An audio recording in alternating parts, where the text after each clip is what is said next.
Rupee network நண்பர்கள் அனைவருக்கும் வணக்கம். இன்னைக்கு நம்ம பார்க்க போகிற வீடியோ விப்ரோவுடைய ஃபண்டமெண்டல் அனாலிசிஸ் என்ன அப்படிங்கிறத பார்க்கலாம். அதுக்கு முன்னாடி ஒரு டிஸ்க்ளைமர், இந்த வீடியோ ஃபுல்லாகவே எஜுகேஷனல் பர்பஸ்க்காகவே கிரியேட் பண்ணியிருக்கோம். இந்த வீடியோவில் எந்த ஒரு பங்கையும் வாங்குங்க வித்துருங்க அப்படின்னு ரெக்கமெண்டேஷன்ஸ் நாங்கள் கொடுக்கறது இல்லை. நான் செபி ரெஜிஸ்டர்ட் அட்வைசரும் கிடையாது. ஸோ எந்த ஒரு பங்கை வாங்குற மாதிரி இருந்தாலும் ஓன் அனாலிசிஸ் அல்லது எக்ஸ்பர்ட்ஸை கான்டாக்ட் பண்ணுங்கள். ஃபர்ஸ்ட் ஒன் பார்த்தீங்கன்னா விப்ரோவுடைய ஃபண்டமெண்டல் தான் நம்ம பார்க்க போகிறோம். இதில் இருக்கிற நிறைய மெட்ரிசஸ் எடுத்துகிட்டு செக் பண்ணியிருக்கோம். இது எந்த கண்டிஷனில் இருக்குது, இது எந்த மாதிரியான சுச்சுவேஷனில் போயிட்டு இருக்குது அப்படிங்கிறத பார்க்கலாம். ஃபர்ஸ்ட்டு விப்ரோ அப்படிங்கிறது உங்களுக்கு எல்லாத்துக்குமே தெரியும். இது ஒரு இன்ஃபர்மேஷன் டெக்னாலஜி பேஸ்டு கம்பெனி. இதில் பிபிஎஸ்ன்னு சொல்லுவோம், அதாவது பிஸ்னஸ் ப்ராசஸ் சர்வீசஸ் கம்பெனின்னு சொல்லலாம்.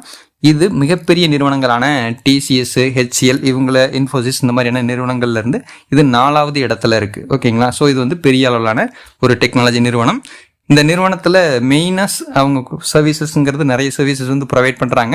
இதில் strategy advisory, consulting, customer application design and development, reengineering process, maintenance, so இந்த மாதிரியான எக்கச்சக்கமான சர்வீசஸ் ப்ரொவைட் பண்ணுறாங்க.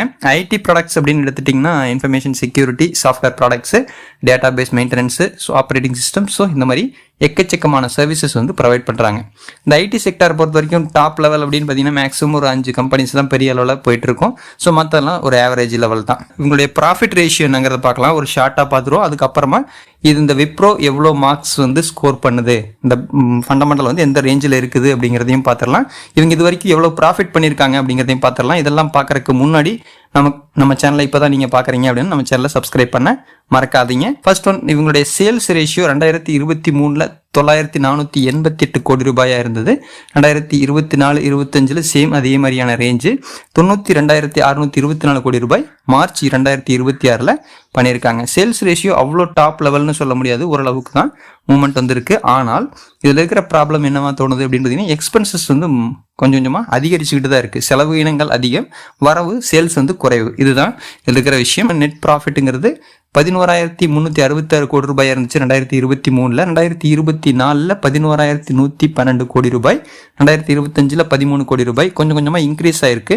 மார்ச் 2026 13,266 கோடி ரூபாய் லாபம் ஈட்டியிருக்காங்க. இவங்களுடைய மார்க்கெட் கேபிட்டல் 1,83,266 கோடி ரூபாய் இவங்களுடைய மார்க்கெட் கேபிட்டலாக இருக்குது. மூலதன முதலீடுங்கிறது இதுதான். இவங்களுடைய கரண்ட் மார்க்கெட் ப்ரைஸ் 174 ரூபாய்க்கு ட்ரேட் ஆகிட்டு இருக்கு. இப்போ ரீசெண்டாக பைபேக் கூட அனௌன்ஸ் பண்ணியிருந்தாங்க 250 ரூபாய்க்கு. நிறைய பேர் பார்ட்டிசிபேட் பண்ணியிருந்திருப்பீங்க. பார்ட்டிசிபேட் பண்ணியிருந்தீங்கன்னா கமெண்ட்டில் பதிவு பண்ணுங்கள். கிட்டத்தட்ட 100லிருந்து 105 ஷேர் வச்சுருந்தவங்களுக்கே 35 ஷேர்ஸ் பைபேக்கில் எடுத்திருக்காங்க. உங்களுக்கு எவ்வளோ பைபேக்கில் எடுத்தாங்க அப்படிங்கிறதையும் கமெண்ட்டில் பதிவு பண்ணுங்கள். நிறைய பேருக்கு அது யூஸ்ஃபுல்லாக இருக்கும். இதில் ஹை 273, லோ 171 வரைக்கும் போயிருக்கு. அதாவது கிட்டத்தட்ட லோ லெவலில் தான் இருக்குது இயர்லி. இப்போ நம்ம ஃபண்டமெண்டலுக்குள்ளே வந்துடுவோம். Return on equity normal value 15% மேலே இருந்தாலே இது எக்ஸலண்ட் கண்டிஷன் சொல்லுவோம். ஸோ இது 19.2% இருக்குது. எக்ஸலண்ட் கண்டிஷனில் தான் இருக்குது.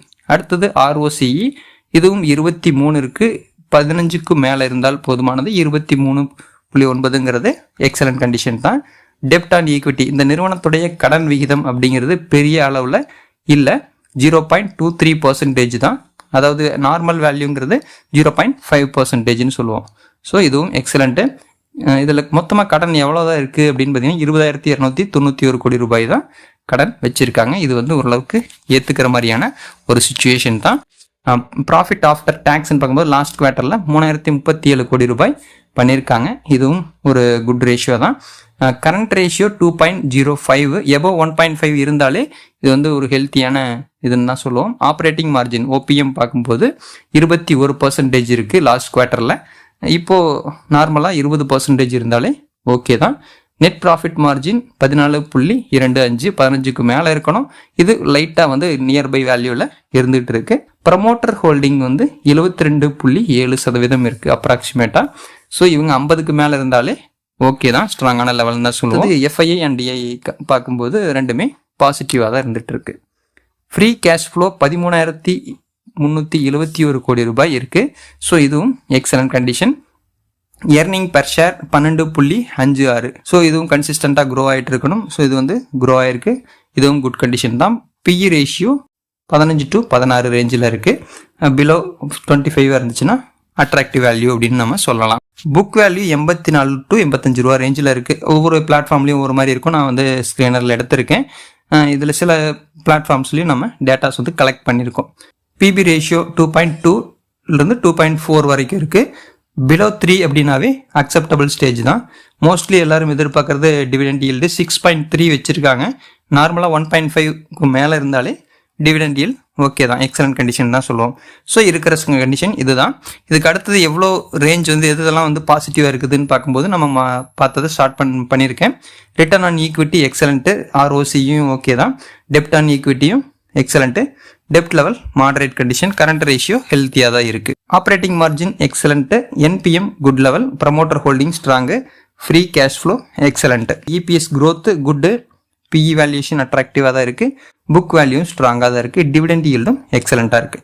ஸோ மோஸ்ட்லி இது வரைக்கும் நம்ம பார்த்து அனலைஸ் பண்ண ஷேரில் இதனுடைய பாயிண்ட் அப்படிங்கிறது இதுதான் ஹையஸ்ட் பாயிண்ட்னு நினைக்கிறேன். ப்ராஃபிட்டபிலிட்டி 5க்கு 5 அவுட் ஆஃப் 5, வேல்யூஷனில் 5க்கு 4, ஃபினான்ஷியல் ஸ்ட்ரென்த்து 5க்கு 5, டிவிடெண்டில் 5க்கு 5 எடுத்திருக்கு, growth பொட்டென்ஷியல் 5க்கு 4 எடுத்திருக்கு. டோட்டல் ஸ்கோர் 10க்கு 9 பாயிண்ட்ஸ் எடுத்திருக்கு. அவசரப்பட வேணாம். இந்த ஃபண்டமெண்டல் ஸ்ட்ராங்காக இருந்தாலுமே இதுக்கு அடுத்து வரப்போகிற செய்திகளை கேட்டிங்கன்னா உங்களுக்கே ஷாக்கிங்காக இருக்கும். ஏன்னா மார்க்கை வச்சு முடிவு பண்ணாதீங்க. நான் இதுக்கு தான் முதல்ல இருந்து சொல்கிற விஷயம், ஓன் அனாலிசிஸ் பண்ணுங்கள். ஃபண்டமெண்டல் ஸ்ட்ராங்காக இருக்குதுங்கிறக்காக பண்ணாதீங்க. நிறைய விஷயங்களை செக் பண்ணணும்னு சொன்னேன் இல்லைங்களா, அதில் ஒரு விஷயத்தை மட்டும் உங்களுக்கு செக் பண்ணி காட்டுறேன். அப்புறமா தான் இதனுடைய ஒரிஜினாலிட்டி உங்களுக்கு தெரிய வரும். சரி, இதனுடைய சாதக பாதகங்கள் பார்த்துட்டு நம்ம அடுத்த இதை பார்ப்போம். இதில் இருக்கிற நம்ம சாதகம்னு சொல்லும்போது ஆர்ஓஇ ஆர்ஓசி ரெண்டுமே வந்து நல்ல லெவலில் தான் இருக்குது.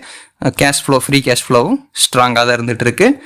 ப்ரமோட்டர் ஹோல்டிங்கும் high level, attractive valuation and dividend also good கண்டிஷனில் தான் இருக்குது. பேலன்ஸ் ஷீட் வந்து லோ டெப்டாக தான் இருக்குது. இது எல்லாமே பாசிட்டிவான விஷயம். அடுத்தது ரிஸ்கான விஷயம் அப்படின்னு பார்க்கும்போது ரெவன்யூ growth, நான் முதல்லயே ஸ்டார்டிங்லேயே சொல்லியிருப்பேன், ரெவன்யூ growth கொஞ்சம் குறைவாக தான் இருக்குது ரீசெண்ட் இயர்ஸில்.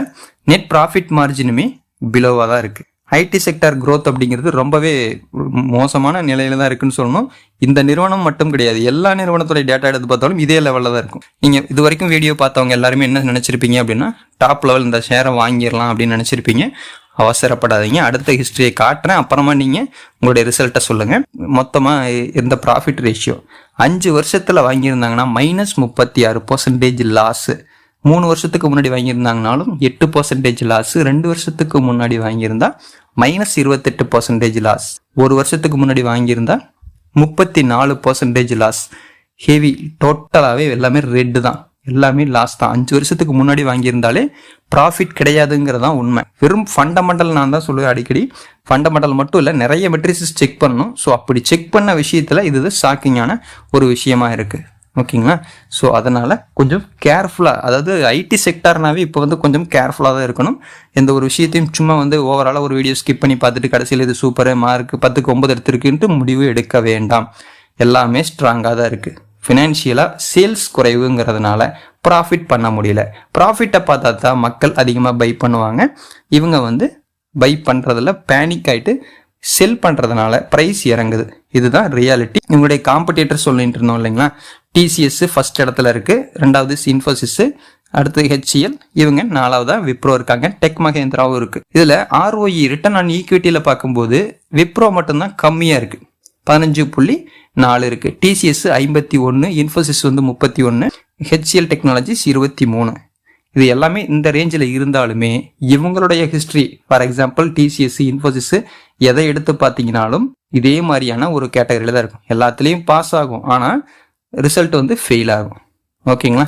ரிசல்ட் மீன்ஸ் நான் சொல்கிறது என்னென்னா, பழைய நமக்கு என்ன தேவை, என்ன நோக்கத்துக்காக வாங்குவோம், லாப நோக்கத்துக்காக வாங்குவோம். ஸோ ப்ராஃபிட்டே இல்லை, கம்பெனி ஸ்ட்ராங்காக இருக்குது, அதனால் ப்ராஃபிட் இல்லை அப்படின்னா சேல்ஸ் இல்லைன்னா என்ன ஆகும்? ஸோ அதே இடத்துலையே நிற்கும், அந்த நிலையில தான் இருக்குது.